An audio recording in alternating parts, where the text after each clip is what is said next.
A new video of the deadly police shooting in Charlotte and new information about the gun reportedly found at the scene. Then what Myrtle Beach's mayor learned about teaching during his trip to China. Plus a new vision for the Georgetown Steel Mill, and we're going to tell you why Boeing executives were in the PD today. It is all next. WNBF News at 6 starts right now. Live, local, late breaking. This is WNBF News at 6. Good evening to you. I'm Eric Weisfeld. Whether you're headed out to watch Friday night high school football, maybe for a walk on the beach, or maybe even for dinner in Florence, there's one thing that you need to know before you leave the house. First at 6, Robert Whitehurst's first alert forecast. And luckily it features improvements, not near as much rain as we've seen through kind of much of the week. Just a couple showers. We'll get to those in a second, but headed out this evening, you notice the rain risk gradually headed down. So while I may have a couple showers around through the next hour or so, I do think most areas are fine by 8 to 9 o'clock to 70s, starting to filter back in. So high school football games are going to be fine. We'll switch over to the radar. Notice inland areas. Had some showers earlier, nothing right now. In fact, some sunnier skies starting to filter back in. You come closer towards the Grand Strand, though, a couple of these downpours. One of these getting into downtown Conway, trying to sneak back towards CCU. 544 right here. Here's 501. So we are dealing with a couple of these. Do think they wrap up again in the next hour or two and continue to see improvements into the weekend. We'll break down that full weekend forecast here in just a few more minutes. Don't shoot him. Don't shoot him. He has no weapon. Our top story at 6, new video released in the deadly police shooting in Charlotte. That was the voice of Keith Lamont Scott's wife. An attorney for Scott's family says this video does not prove whether the shooting was justified. Instead, the lawyer told the New York Times the video shows another vantage point of that incident. I can say with certainty that I did not see Mr. Scott brandish, point, or present a firearm or gun or weapon at any point during the video.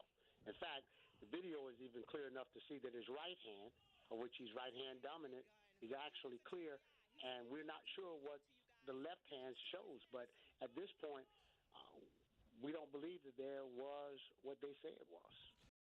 Our sister station in Charlotte is reporting the gun reportedly found near Scott has his fingerprints, DNA, and blood on it. A police source tells the station the gun was loaded. There are calls from protesters for police to release their own videos of the shooting.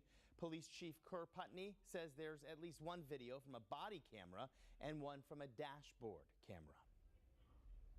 If I were to put it out indiscriminately and it doesn't give you good context, it can inflame the situation and make it even worse. It will exacerbate the backlash. It will increase the distrust.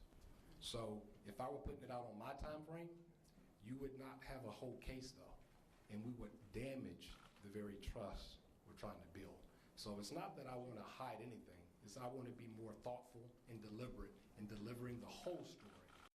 Now, police have said Scott refused repeated commands to drop a gun. North Carolina's governor says he's happy with how protests were handled last night. We saw the best of Charlotte last night. We saw the best of Charlotte in very tense situations where we had community leaders and members of the clergy step in between the guard and some individuals that were not wanting to engage in a peaceful process and wanting to cause trouble. And they're diffusing, community leaders diffusing the situation also was the best of Charlotte and the best of North Carolina. And we're going to still need you in the coming weekend as we come to a Friday night and a Saturday night. McCrory said the city is close to his heart. He was the mayor there for 14 years. This man charged with attempted murder. Take a look. Conway police say he stabbed a woman. Officers were called yesterday morning around 11 o'clock to Ivy Lee Drive. That's where they found that victim. She was taken to the hospital with serious injuries. Ashish Patel was arrested at the scene.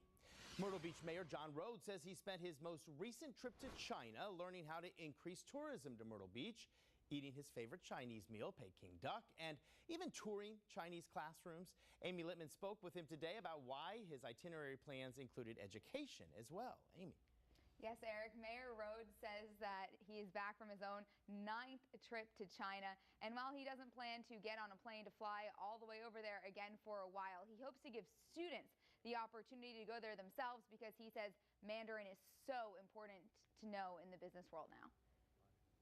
Tourism and investment are usually the top priorities during the mayor's trips to the other side of the world. We can offer things for the Chinese tourists that they don't have in their country. The mayor started his trip at a tourism summit with the Myrtle Beach Area Chamber of Commerce president and CEO. This trip was one of the most informative trips I've taken. And he then hopped over to another city to focus on a different demographic, students. The United States is in business with China. It's not going to change. A textbook can only offer so much. In order for us to be able to do the business the proper way, then we have to be able to eliminate that third party. That's that translator.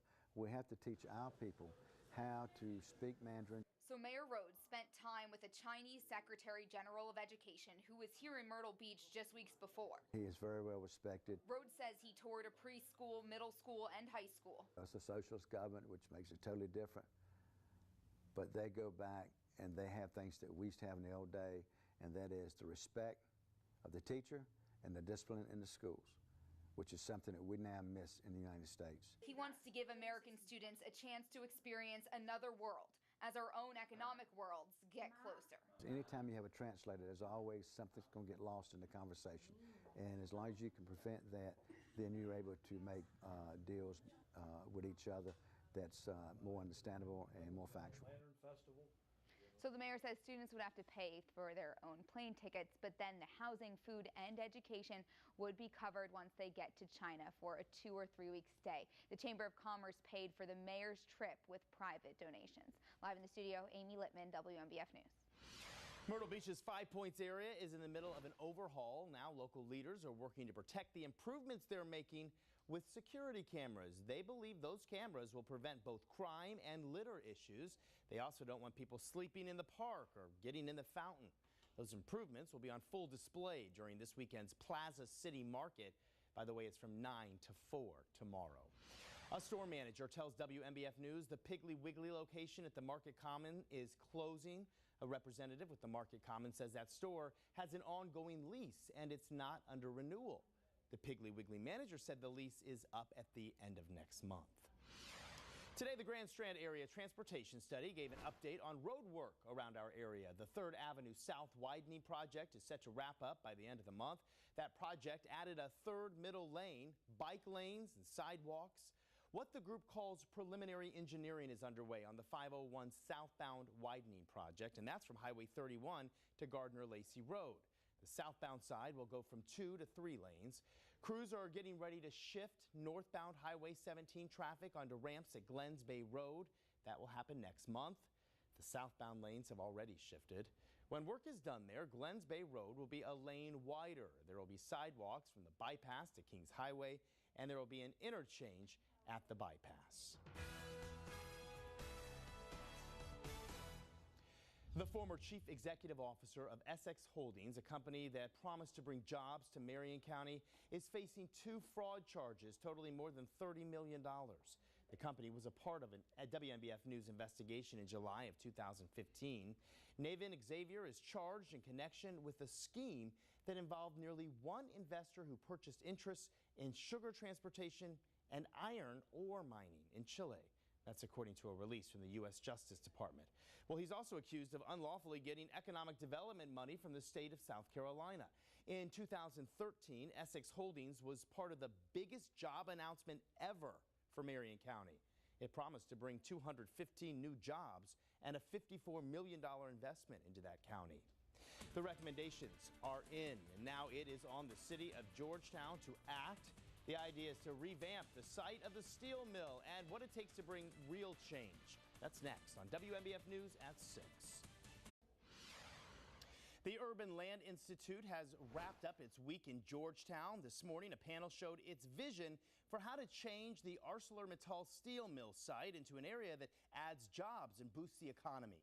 Well, the plan would call for a public square called Georgetown Commons, a university village for research, new housing, and a waterfront park and hotel.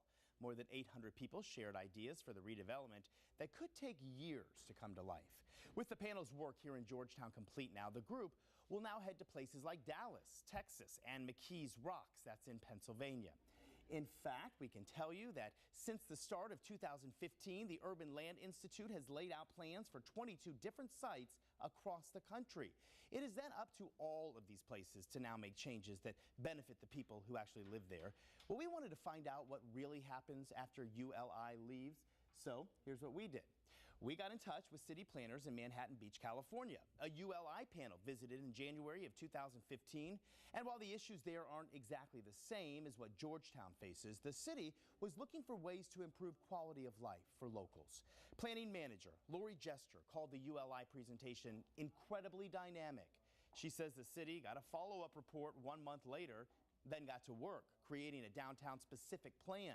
It includes changes for parking, ways to enhance a live-work community, and ideas to make the city's downtown pedestrian-friendly.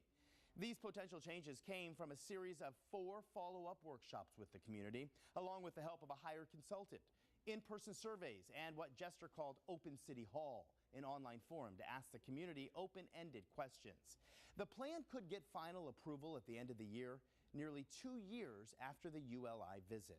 The Urban Land Institute was in Myrtle Beach in 2014 to visit the area between the old Pavilion Park and Family Kingdom.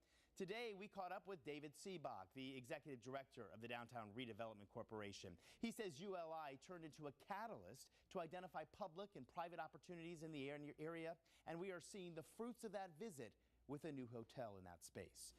Seebach believes that the city is following through with many recommendations, even if things aren't happening in that downtown district. Now we are dealing with a couple showers this evening, but improvements as we head into the weekend. My first alert forecast in less than 3 minutes. Got this weekend, though, and it's looking a lot nicer. And no more excuses, no more putting off cutting the grass. Tomorrow's the day. Yes, sunny skies. You can't blame the rain this time. And even on Sunday, I think most places likely fine. May take 2 turns, though. It's going to be a little muddy and a little high, I think. All right. Thank you, Robert. Well, new for you at 6 o'clock. The world-renowned aerospace company Boeing made a stop in Florence today. The executive VP stood in front of business leaders there to talk about the economy. Audrey Bisk was there today to hear what that means for our area. The Florence Chamber puts on the annual luncheon here at the Civic Center. And today wasn't just about the influence Boeing has in the state of South Carolina, but also the influence it can have here locally. The Chamber's goal was for people to walk away knowing big things are possible.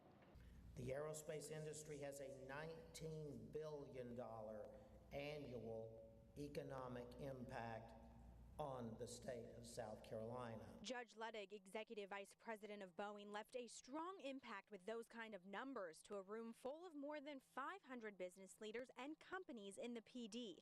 Luttig believes in the success of his company and talked about what it took to partner with State Senator Hugh Leatherman to bring Boeing to South Carolina in 2009. The Florence Chamber president invited Luttig to come today and says it was a huge feat to do so. But with the help of the senator, they got him here. With more than 7,500 jobs Boeing created at one location, the Florence Chamber says anytime you see that many jobs, it creates a stronger business climate in the area. It's only going to grow, and it's not going to grow just in Charleston. It's going to grow within the infrastructure that allows people to get to Charleston, and we're right in that, our region's right in that path. Miller wants his businesses to be a part of that. Ahead at 7, you'll hear the Boeing VP explain why he thinks his company is a magnet to bring even more industry. I'm reporting in Florence, Audrey Bisk, WMBF News. Thank you, Audrey. One of the nation's fastest growing communities has unveiled plans for a 250-acre, $40 million park. Now, the problem is there's no money for that project. Plans were unveiled yesterday for a park and sports complex in Mount Pleasant. It would be developed by the town and the Charleston County Parks and Recreation Commission. The land was actually bought 6 years ago, and right now there's no money set aside or anticipated to develop the park.